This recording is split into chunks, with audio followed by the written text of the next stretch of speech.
Messieurs, bonjour et bienvenue à vous. Voici les titres du journal.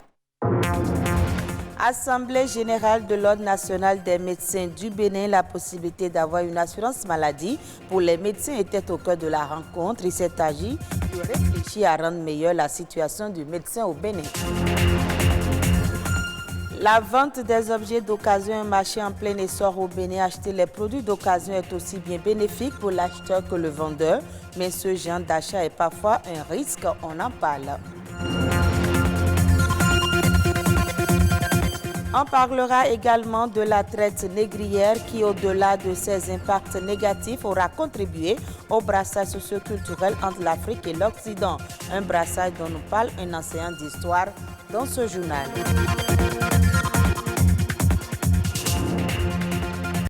Merci de votre fidélité. Comment rendre meilleure la situation du médecin au Bénin? C'est l'une des interrogations autour desquelles s'est tenue l'Assemblée générale de l'Ordre national des médecins du Bénin. Une deuxième réunion à l'issue de laquelle les disciples d'Hippocrate ont été plus informés sur la possibilité d'avoir une assurance maladie pour les médecins. Plus de détails dans ce reportage de Rodrigue Babagbeto. Un médecin en bonne santé et dévoué à la tâche, c'est bon pour la population et nous sommes prêts à l'accompagner, à l'amener à ce niveau-là. Et pour un accompagnement adéquat, il faut se remettre en ordre de bataille et être au même niveau d'information. C'est ce qui donne tout son sens à cette réunion, la deuxième édition de l'Assemblée générale de l'Ordre national des médecins du Bénin. Une rencontre de conseillers nationaux de l'ordre ainsi que des délégués avec pour but assurer une meilleure marche des activités de l'ordre face aux différentes réformes que connaît le secteur de la santé. Nous sommes là dans une période où il y a des réformes dans le secteur de la santé de la part du gouvernement, de l'État. Et on se pose quelques questions sur les nouveaux organes qui sont créés. On veut bien comprendre pour mieux adhérer et donc nous aurons à y travailler aussi. Les médecins sont répartis sur toute l'étendue du territoire et donc ils ont certaines questions qui se posent, certains soucis qui sont différents selon que l'on soit à Cotonou ou à Tchoumi-Tchoumi.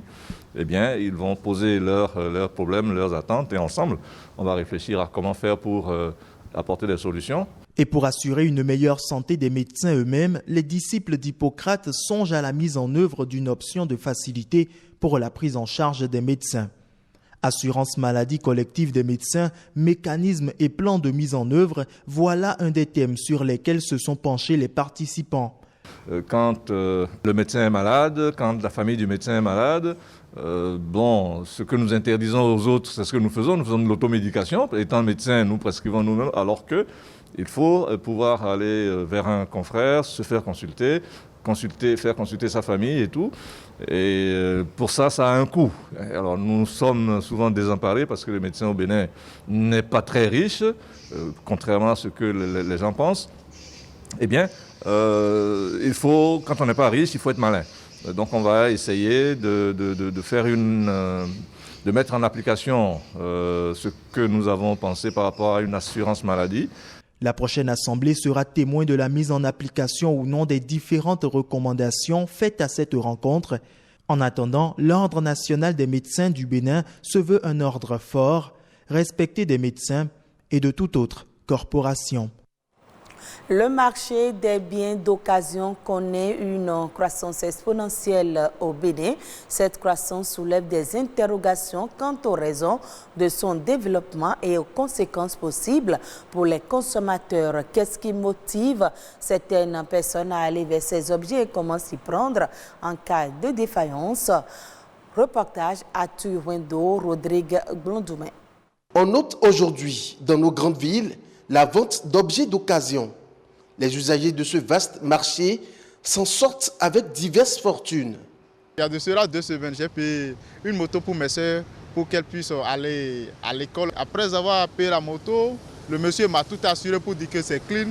Mais plus tard, je me suis retrouvé à dépenser 50 000 et plus dans la moto. Sitobada Vico garde un mauvais souvenir de cette expérience. D'autres, par contre, estiment que ce n'est pas parce que les produits d'occasion sont déjà utilisés qu'ils perdent de la valeur. Ce sont des trucs résistants, les prix sont à la portée de tout le monde.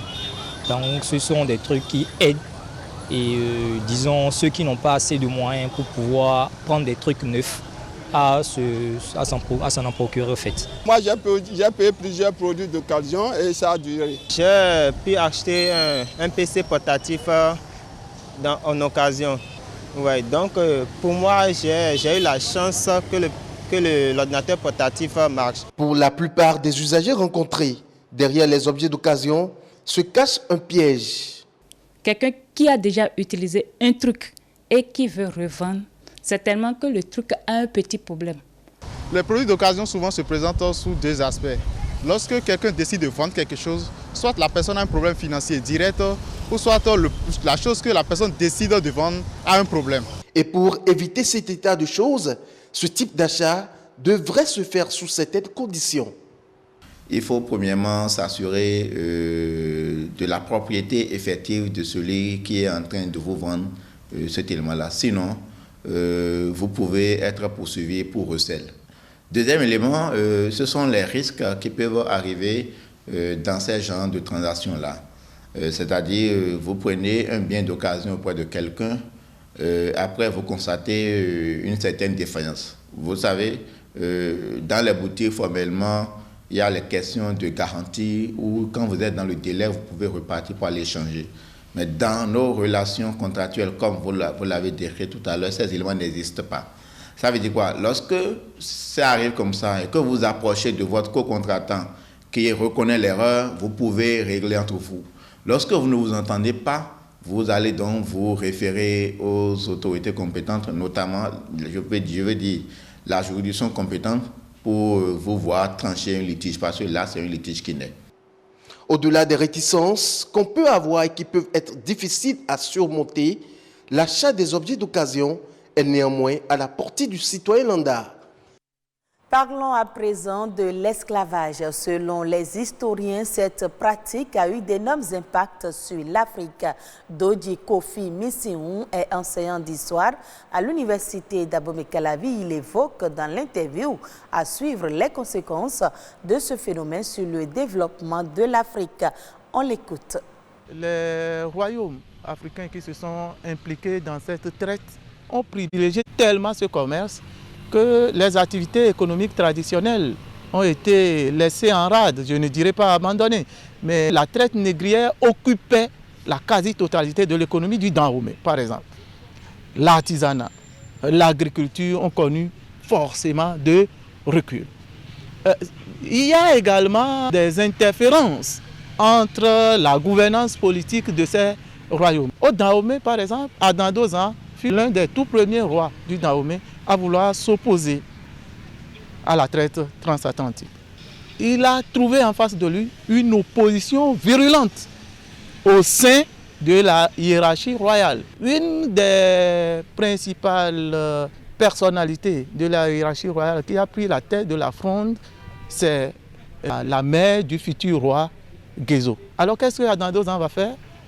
Adandozan va prendre la mère de Gezo et va la vendre comme esclave, pour aller voir si cette traite est une bonne chose là. Et tout ceci va conduire à la conspiration qui va évincer Adandozan du pouvoir. C'est pour vous montrer que l'impact n'est pas qu'économique, l'impact est également politique. Aujourd'hui, tout le monde reconnaît que les conséquences heureuses existent dans les Amériques et chez nous. Le rap, le reggae, le jazz, c'est la rencontre entre le tam-tam africain, importé d'ici par les nôtres, et les instruments de musique du maître européen, c'est-à-dire le piano, le violon, etc.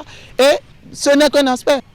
Nos religions traditionnelles ici sont retrouvées au Brésil. Et donc, le transfert de savoir ne s'est pas fait seulement du maître à l'esclave, non.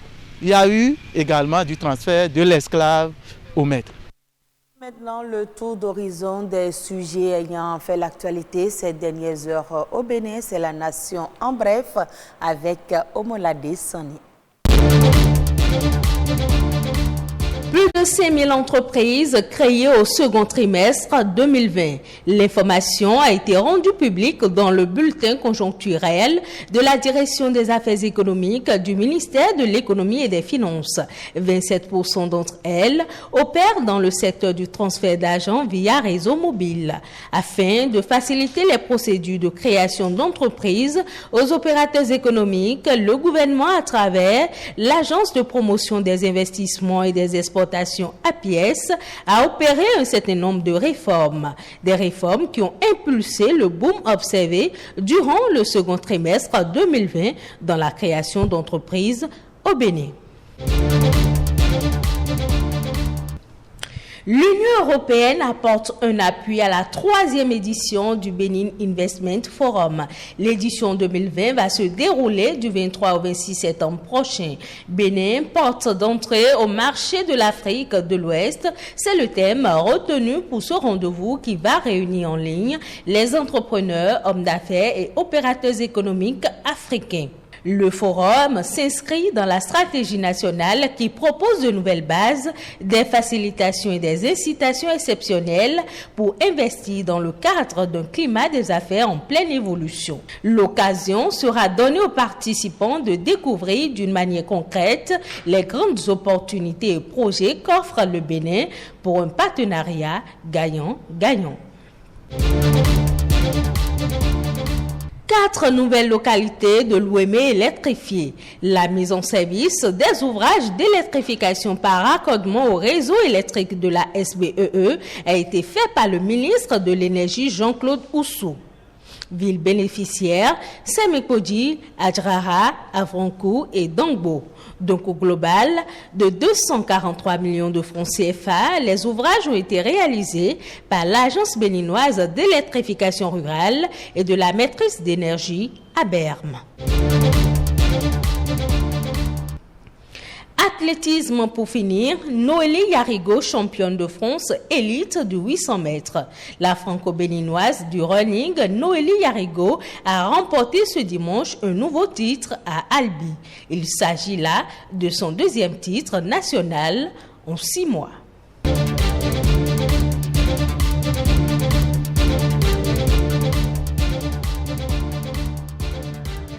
Le coronavirus affecte les médias et les activités de divertissement en Afrique. Le continent sera entraîné dans la chute globale de ces secteurs dont les revenus de 2020 pourraient baisser de 6% par rapport à 2019. La publicité sera le secteur qui prendra le plus de temps à se relancer. Selon PwC, le secteur ne devrait pas dépasser les chiffres de 2019 avant 2022. La publicité étant l'un des principaux secteurs générateurs de revenus dans le divertissement et les médias, on peut déjà dire que les prochains mois seront rudes. L'arrêt du tourisme, du sport et de nombreux autres secteurs a privé les médias de précieux annonceurs qui, dans leur tentative de se maintenir à flot, ont considérablement réduit les budgets dédiés à la communication. D'une manière générale, comme prévu, l'Afrique n'échappe pas aux tendances globales qui prédisent des années de vaches maigres aux industries des médias et du divertissement. Et ce sera tout pour ce journal que vous pouvez retrouver sur le site de l'OACTB, www.oactb.bj. Merci à vous de nous avoir suivis.